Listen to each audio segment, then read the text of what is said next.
Welcome back for True Colors, Chapter 13. In the last episode, the war raged outside of Alexandria and threatened to enter the city. Cassie and Michael kept their love alive despite being separated for over a year. In this episode, Cassie runs into an old acquaintance and encounters a visitor at her boarding house. Friend or foe? Let's listen and find out.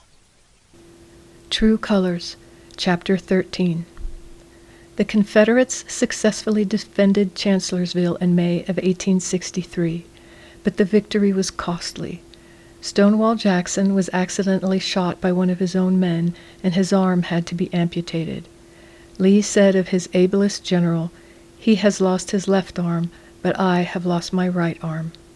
8 days later, Jackson died of pneumonia. Neither army was able to remain in domination of the other.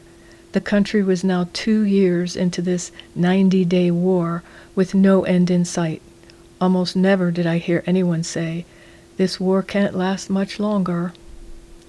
June 21st came and went without fanfare, indeed without any acknowledgment of it being our first anniversary, at least not publicly. Privately, I cherished the memory of that day at the Great Falls and of our marriage since, even though we had spent its entirety apart.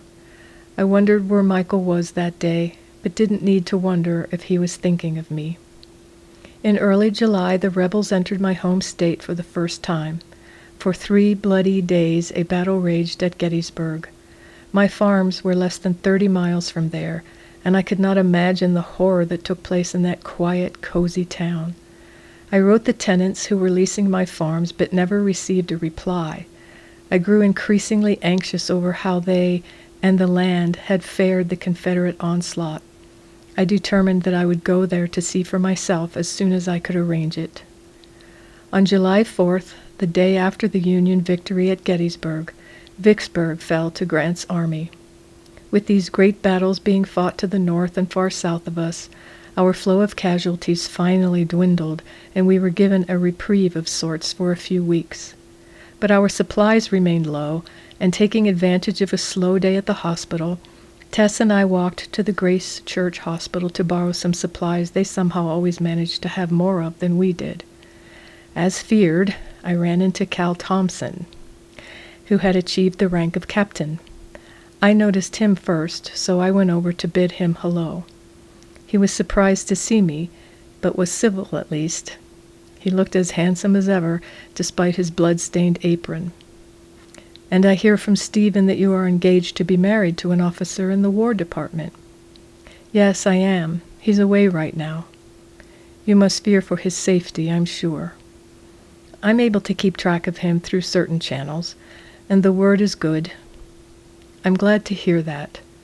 He glimpsed over my shoulder at Tess, then leaned toward me and lowered his voice. "Cassie, I hope there are no hard feelings between us. I said some things I now regret." Not enough for him to have approached me at any time in the past 21 months with an apology, but it mattered not one whit to me any more. "There are no hard feelings, Cal, and I wish you the very best." "And I you." At home that night I changed into a cotton nightdress, curled myself on my bed, and continued reading the Nathaniel Hawthorne book I had chosen from Mrs. Fillmore's collection. I had only read a few pages when I was startled by a noise outside my window. There was no wind to speak of, and a cat would not have been so careless. I reached into the drawer of my nightstand to retrieve my derringer. A light rap on my window made my heart skip. Taking up my gun, I inched my way to the curtain and eased back the pleat. "Miss Golden," came a voice from the ledge outside. "I have a message from Major Byron." My heart palpitating, I pulled the cord to part the curtain. Though it was dark, I could make out the form of a man in a Union uniform. He partially removed a piece of paper from his pocket, then replaced it and pointed to me. In an instant I unlocked the window and allowed the soldier to enter. He leapt to the floor and took a few steps into the room. "Phew, when I signed on, I thought I'd be out shooting rebs, not scaling walls and dawdling on ledges. But that's the Army for you." "You said you had a message for me?" If you truly are Miss Cassandra Golden, I do. I'm to be sure there's no mistaking who gets the message. I assure you I am Cassandra Golden." His eyes cast to the window, and he gave a slight nod.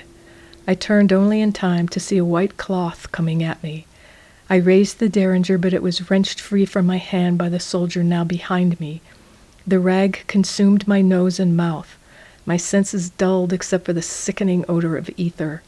That smell was my last link to consciousness, and then it, too, was gone. Who kidnaps a government nurse from her room in a boarding house? Stay tuned for the next episode and find out. Thanks for watching. I hope you'll like and share and subscribe. See you next time.